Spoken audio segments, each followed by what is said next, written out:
Capítulo 1. Mis padres y mi primera infancia. La búsqueda de las verdades supremas, unida a la concomitante relación entre el discípulo y su gurú, han constituido desde siempre los rasgos distintivos de la cultura de la India. En mi caso, mi senda me condujo a los pies de un sabio semejante a Cristo, cuya hermosa vida fue modelada para el beneficio de todas las épocas. Fue él uno de aquellos grandes maestros que constituyen el mayor tesoro de la India y que, al emerger en cada nueva generación, han fortificado su tierra, protegiéndola de la desafortunada suerte sufrida por el antiguo Egipto y Babilonia. Entre mis primeros recuerdos se cuentan algunos aspectos distintivos de una encarnación anterior, desplazadas en el tiempo, acudían a mi mente nítidas reminiscencias de otra existencia en un pasado distante, durante la cual había vivido yo como un yogi. 2. En medio de las nieves del Himalaya. Trascendiendo toda dimensión, estos atisbos del pasado me proporcionaban también ciertos destellos del porvenir. Puedo recordar aún las humillaciones propias de la infancia impotente, la rebeldía consciente experimentada al verme incapaz de caminar y expresarme libremente, y las suplicantes oraciones que brotaban en mí como reacción ante tal impotencia. Dotado de una intensa vida afectiva, ésta se expresaba mentalmente, en aquel entonces, en las palabras de muchos idiomas, de manera gradual. En medio de la confusión interior de las diversas lenguas, me habitué a escuchar las sílabas del idioma bengalí de mi gente. Cuán asombrosamente vasta es la mente infantil, aunque, a los ojos de los adultos, parezca limitarse al mundo de los juguetes y los dedos de los pies. 3.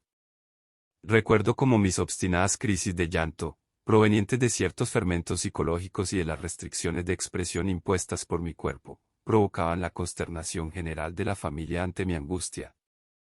Pero guardo también en la memoria momentos felices, las caricias de mi madre, mis primeros balbuceos y mis primeros pasos, estos éxitos tempranos, que olvidamos tan rápidamente, constituyen, no obstante, los cimientos naturales de la confianza en uno mismo. No es inusitado retener recuerdos de un pasado tan remoto. Numerosos yogis, en efecto, han conservado la conciencia de sí mismos, sin que ésta experimentase interrupción alguna, incluso a través de las dramáticas transiciones entre la vida y la muerte. Si el hombre no fuese sino solo un cuerpo, su identidad desaparecería, ciertamente, con la pérdida de éste. Pero si los profetas, a lo largo de los milenios, nos han dicho la verdad, el hombre es en esencia un alma incorpórea y omnipresente. Aunque no sea esto lo más frecuente, no es totalmente desusado el conservar claros recuerdos de la primera infancia. Efectivamente, a través de mis viajes por numerosos países, he tenido ocasión de escuchar de labios de hombres y mujeres veraces el testimonio de sus recuerdos de la más tierna infancia. Vine al mundo y viví los primeros 8 años de mi vida en la ciudad de Gorakhpur, al noreste de la India, cerca del Himalaya. Yo, Mukundalal Ghosh, 4, nací el 5 de enero de 1893, fui el cuarto hijo y el segundo varón de una familia de 8 hermanos, 4 hombres y 4 mujeres. Tanto mi padre como mi madre eran bengalíes y pertenecían a la casta de los kshatriyas. 5. Y ambos estaban dotados de un carácter piadoso. Su amor mutuo, de naturaleza tranquila y digna, nunca se expresaba en forma frívola. La armonía perfecta que reinaba entre ellos constituía el reposado centro alrededor del cual giraba el tumulto de nuestras 8 jóvenes vidas. Mi padre, Bhagavati Charangos, era un hombre amable, serio y, en ocasiones, adusto. Aun cuando le amábamos profundamente, sus hijos observábamos en torno a él una cierta distancia cargada de reverencia. Dotado de una mentalidad eminentemente lógica y matemática, su conducta se basaba principalmente en el razonamiento. Mi madre, por su parte, era una reina de corazones y nos educó exclusivamente por medio del amor. Después de su fallecimiento, la ternura interior de mi padre comenzó a exteriorizarse más y entonces noté a menudo que su mirada parecía transformarse en la mirada de mi madre. Fue al lado de nuestra madre donde sus hijos aprendimos las primeras agridulces lecciones sobre las escrituras. Cuando la ocasión requería someternos a la disciplina, con gran ingenio solía ella recurrir a diversos pasajes del Mahabharata y del Ramayana. 6. Para ayudarnos a comprender. La reprimenda y la instrucción iban mano a mano. Para recibir a mi padre a su llegada de la oficina, como una expresión de respeto hacia él, solía mi madre mudarnos de ropa, vistiéndonos cada tarde especialmente para la ocasión. El puesto de mi padre en la compañía ferroviaria de Bengala Nagpur, una de las grandes compañías de la India, era equivalente al de vicepresidente. Y puesto que su trabajo le exigía viajar, nuestra familia tuvo ocasión de vivir en diversas ciudades durante mi niñez.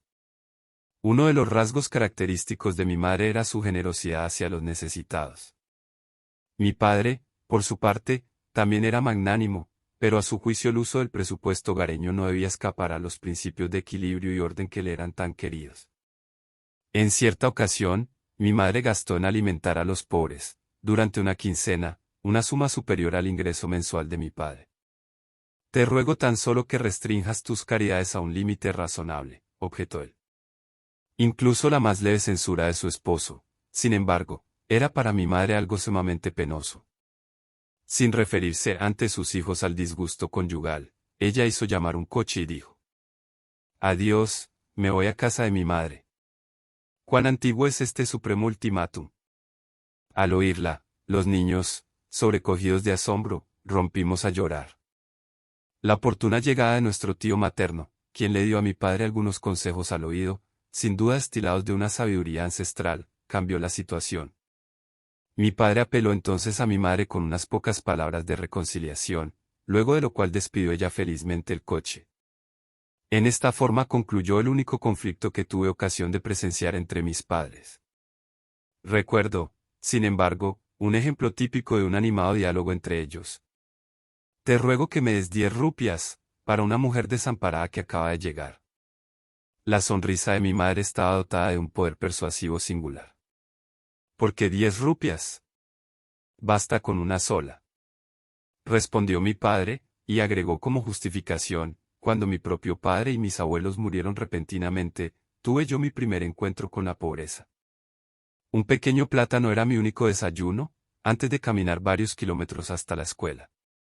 Posteriormente, cuando ingresé en la universidad, mi necesidad era tan extrema que tuve que solicitar ayuda financiera a un poderoso magistrado. Aunque solo le pedí una rupia mensual, él me negó su ayuda, comentando que incluso una rupia es importante. ¿Con cuánta amargura recuerdas aún aquel incidente, cuando te negaron esa rupia?», replicó mi madre, cuyo corazón se expresaba con una lógica instantánea. «¿Quieres acaso que esta mujer recuerde también, con dolor, que tú le negaste 10 rupias que necesita urgentemente?» «¿Tú ganas?», respondió mi padre, abriendo su billetera con el gesto inmemorial del esposo que se da por vencido. «Aquí tienes las 10 rupias, dáselas con mis mejores deseos». Era la costumbre de mi padre el responder siempre con un «no» ante cualquier nueva sugerencia. Su actitud hacia la desconocida que había conquistado tan fácilmente el apoyo de mi madre era un ejemplo más de su cautela habitual. El evitar aceptar de inmediato cualquier condición es en verdad una manera de ceñirse al principio de someterlo todo a la debida consideración. En efecto, mi padre manifestó siempre una actitud razonable, y sus decisiones eran justas y equilibradas. Cada vez que lograba yo apoyar mis numerosas peticiones con uno o dos argumentos de peso, él me concedía invariablemente mi ansiado objetivo, ya fuera este un viaje de vacaciones o una motocicleta nueva. Gurrugos, Jana Pravagos, 1868-1904, madre de Yoganandaji, discípula de Lairi Masaya. Bhagavati Charangos, 1853 a 1942, padre de Yoganandaji, discípulo de Lairi Masaya. Si bien mi padre ejerció una disciplina estricta con sus hijos durante los años mozos de estos, su actitud para consigo mismo era verdaderamente espartana. Jamás iba al teatro, por ejemplo, hallando en cambio esparcimiento en sus prácticas espirituales y en la lectura del Bhagavad Gita. 7. Repudiaba todo lujo, y no desechaba un par de zapatos viejos hasta que se habían tornado totalmente inservibles. Sus hijos adquirieron automóviles cuando estos se popularizaron, pero a mi padre continuó bastándole con el tranvía para su diario trayecto a la oficina. Por otra parte, no tenía el interés alguno en acumular dinero con el objeto de lograr poder. Así, por ejemplo, tras haber fundado el Banco Urbano de Calcuta, rehusó todo beneficio personal y no quiso adquirir ninguna de las acciones del banco, pues había realizado esta obra simplemente como un servicio público, durante su tiempo libre. Varios años después de haberse acogido mi padre a la jubilación, un auditor proveniente de Inglaterra vino a la India a examinar los libros de contabilidad de la compañía ferroviaria de Bengala Nagpur. El auditor descubrió, sorprendido, que mi padre jamás había solicitado las bonificaciones que se le adeudaban. ¿Hizo un trabajo equivalente al de 3 empleados? Informó el investigador a la compañía. Se le deben 125.000 rupias, $41.250, en concepto de compensaciones atrasadas. El tesorero le envió por consiguiente a mi padre un cheque por dicha cantidad. Para mi padre, no obstante, el incidente tuvo tan poca importancia que olvidó mencionárselo siquiera al resto de la familia. Este acontecimiento no salió a la luz hasta mucho más tarde, cuando Vishnu, mi hermano menor, tras percatarse del considerable depósito que se reflejaba en uno de los informes del banco, le preguntó a mi padre cuál era su origen. ¿Por qué alegrarse ante una ganancia material?, replicó mi padre.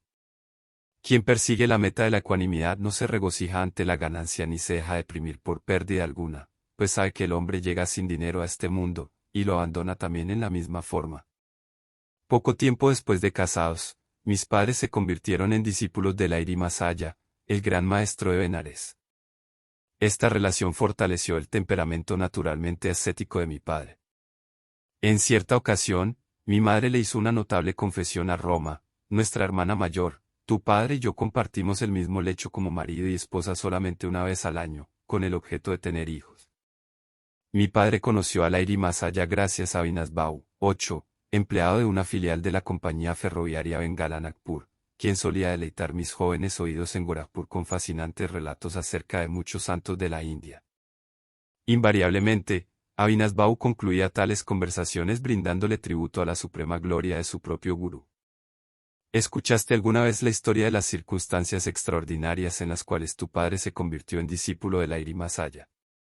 Avinas me hizo esta intrigante pregunta una tranquila tarde de verano, mientras ambos departíamos en el patio de mi casa. Moví la cabeza negativamente, con una sonrisa expectante. Vinasbau inició su relato.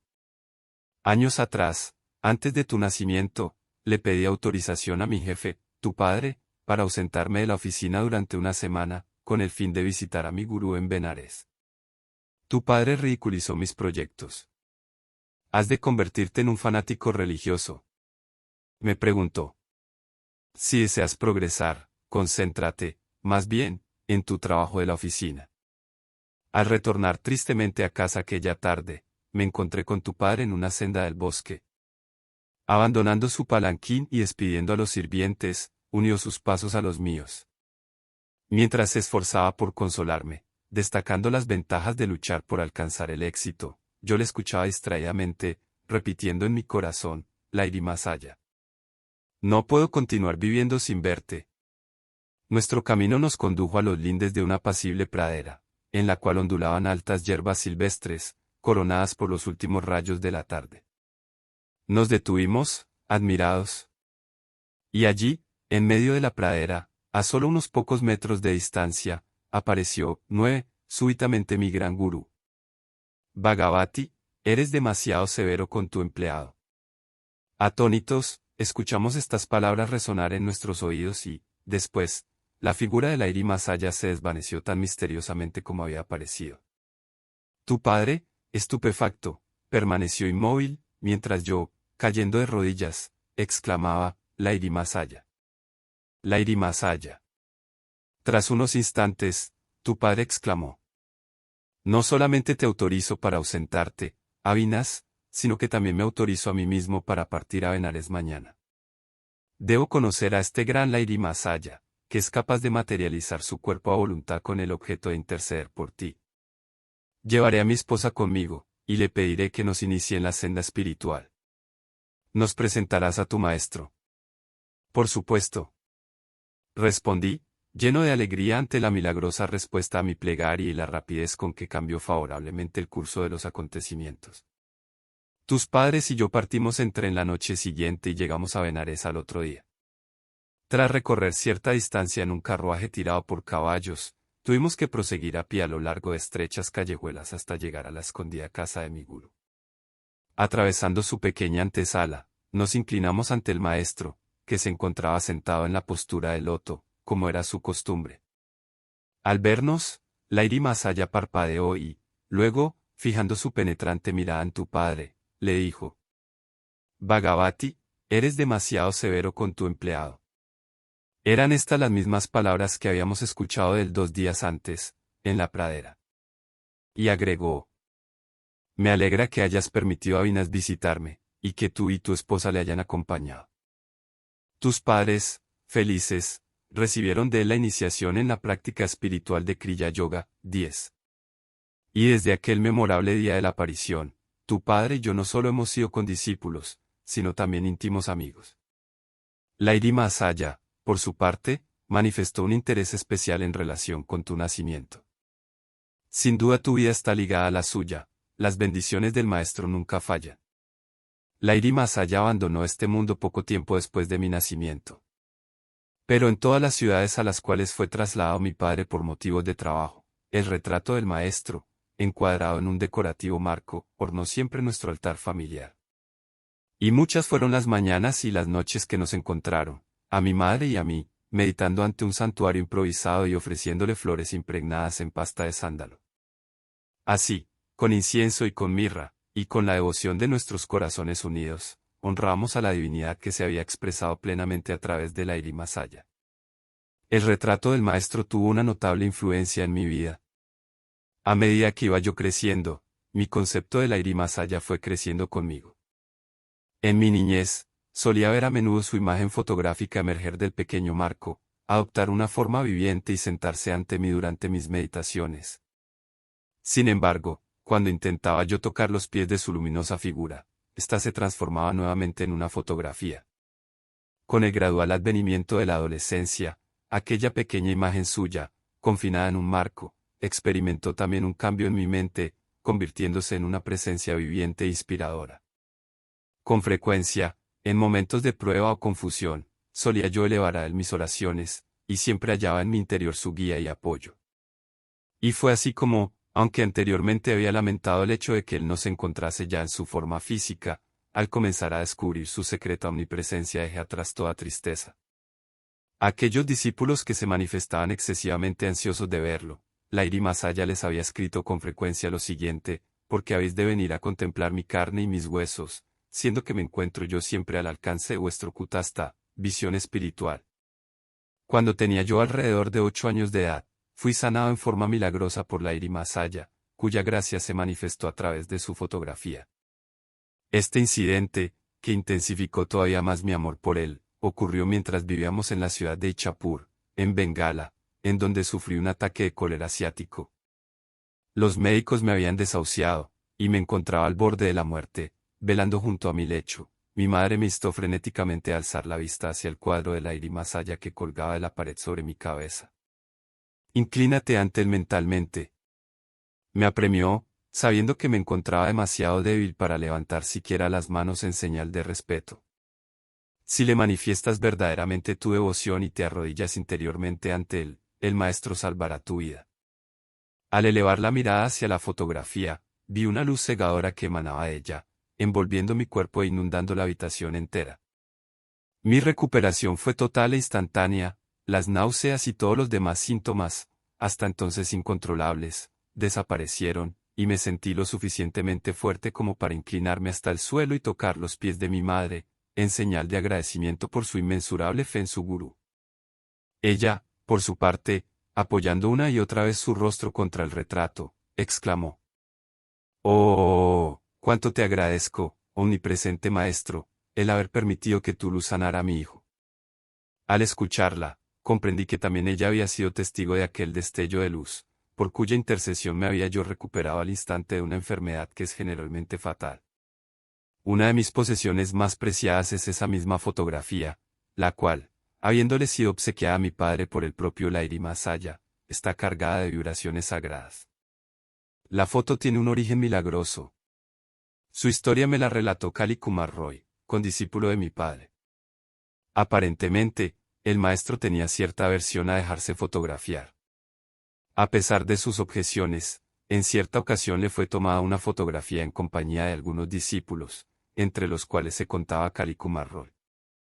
Al revelar las placas, sin embargo, el sorprendido fotógrafo descubrió que aun cuando la foto revelaba claras imágenes de todos los discípulos, en el centro de esta, donde debería de haber aparecido la figura de Lairi Masaya, no había sino un espacio en blanco. El fenómeno dio origen a múltiples especulaciones. Gangadhar Bahu, un discípulo que era, además, un experto fotógrafo, se jactó de ser capaz de atrapar la fugitiva imagen del maestro con su cámara. Portando su equipo fotográfico, llegó a la mañana siguiente a la casa del gurú, quien se encontraba sentado en la postura del loto sobre un banco de madera, delante de un biombo. Tomando todas las precauciones concebibles para tener éxito, expuso ávidamente 12 placas fotográficas.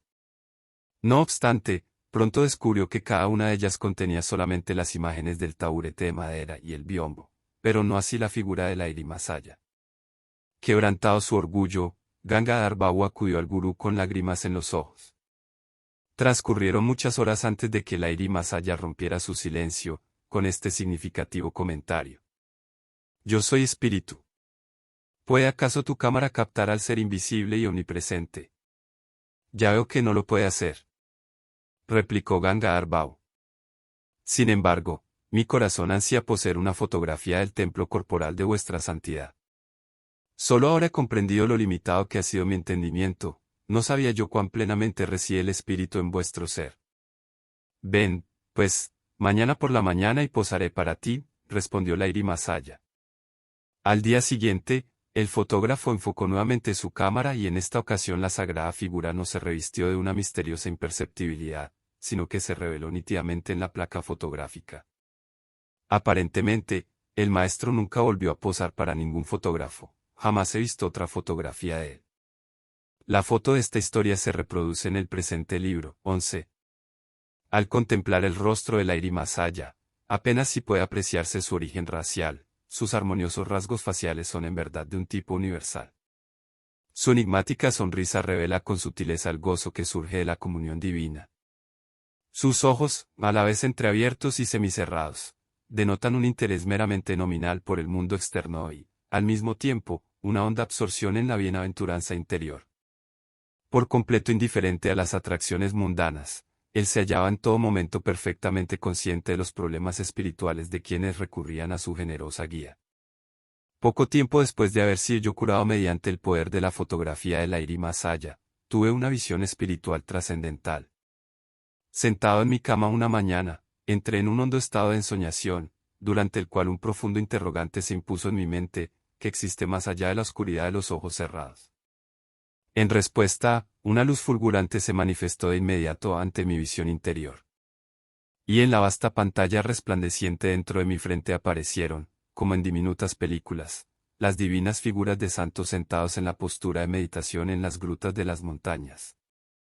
Sri Yogananda a la edad de 6 años. ¿Quiénes sois? Pregunté en voz alta. Somos los yogis del Himalaya, fue la indescriptible respuesta celestial. Oh, cómo deseo ir al Himalaya y convertirme en uno de ustedes, exclamé con el corazón lleno de gozo. La visión se desvaneció, pero los rayos de plata se expandieron en círculos más y más vastos, hasta la infinitud. ¿Qué es este maravilloso fulgor?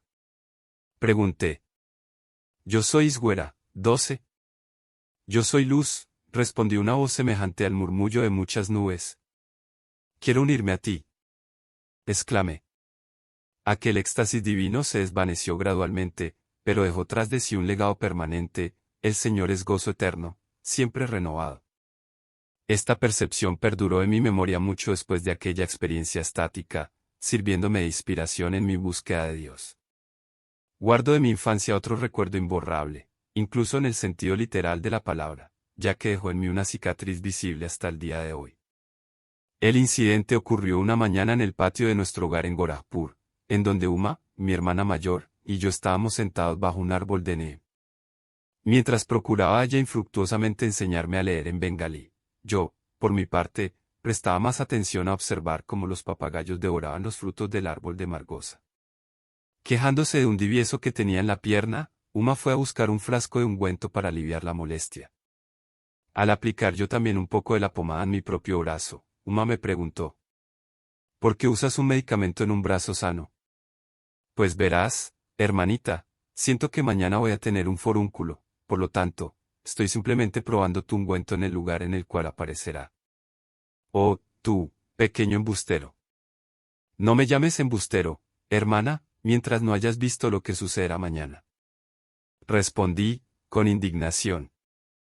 Pero Uma, sin dejarse impresionar, repitió 3 veces su acusación. Con la voz colmada de una formidable determinación, respondí lentamente. Por el poder de la voluntad en mí, afirmo que mañana tendré un forúnculo bastante grande en este preciso lugar de mi brazo, y que tu propio divieso habrá aumentado al doble de su tamaño actual. A la mañana siguiente, efectivamente, había en mi brazo un gran forúnculo en el lugar indicado, y el tamaño del divieso de Uma se había duplicado. Aterrada, mi hermana corrió en busca de mi madre, gritando, Mukunda se ha convertido en un nigromante. Con gran seriedad, mi madre me ordenó entonces no volver a usar nunca el poder de las palabras para causar daño, un consejo que jamás he olvidado y al cual me he ceñido siempre. Mi divieso requirió atención quirúrgica, y la cicatriz dejada por la incisión es todavía visible. Cuento así, en mi antebrazo derecho, con una prueba permanente del poder de la sola palabra humana. Aquellas palabras, tan sencillas y aparentemente inofensivas, que dirigiera yo a Uma, pronunciadas con una profunda concentración, estaban dotadas de la fuerza oculta suficiente para explotar como bombas y producir efectos bien definidos, aunque perjudiciales.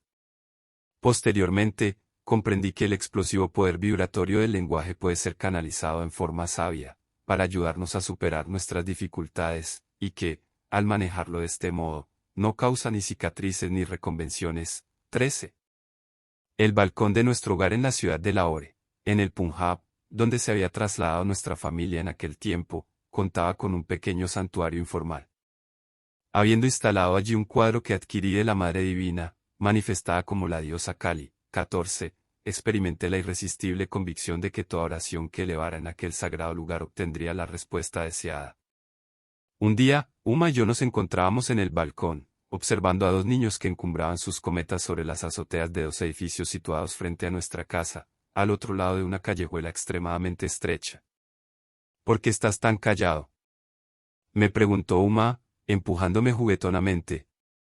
Estoy pensando en cuán hermoso es que la Madre Divina me concede todo cuanto le pido, respondí. ¿Presumes, acaso, que te dará esas 2 cometas?, replicó mi hermana, burlonamente. ¿Y por qué no?, respondí, elevando hacia ella mi silenciosa petición. En la India, los niños compiten con cometas cuyas cuerdas se cubren de goma adhesiva y vidrio molido. Cada antagonista procura cortar con su cordel el de la cometa ajena. Cuando una cometa se suelta y vuela a la deriva sobre los tejados, causa gran diversión el tratar de atraparla. Pero puesto que Uma y yo nos encontrábamos en un balcón remetido y techado, parecía imposible que una cometa perdida pudiese llegar a nuestras manos, ya que su cuerda se enredaría probablemente en el tejado. Al otro lado de la calleja, los competidores iniciaron el combate. Cuando el cordel de una de las cometas se cortó, ésta flotó inmediatamente en mi dirección. Deteniéndose luego en el aire por un momento, debido a una súbita ausencia de viento, su cuerda se enredó en un cactus de la azotea de la casa de enfrente, formando un lazo perfecto, al alcance de mi mano. Cogiéndolo, atraje la cometa y se la entregué a Uma. Esto tan solo ha sido un insólito accidente, y no una respuesta a tu plegaria, exclamó mi hermana, cuyos oscuros ojos expresaban, no obstante, mayor asombro que sus palabras. Si la otra cometa también llega a tus manos, creeré. Continué orando intensamente. El cordel de la otra cometa se cortó súbitamente, cuando el niño tiró de él con excesiva fuerza. Danzando en el viento, la cometa avanzó hacia mí. Una vez más mi buen ayudante, el cactus de enfrente, atrapó la cuerda, formándose así un lazo que me permitió cogerla. Al presentarle a Uma mi segundo trofeo, exclamó: ciertamente, la Madre Divina responde a tus oraciones. Esto es demasiado misterioso para mí. Con estas palabras, mi hermana huyó como un cervatillo asustado.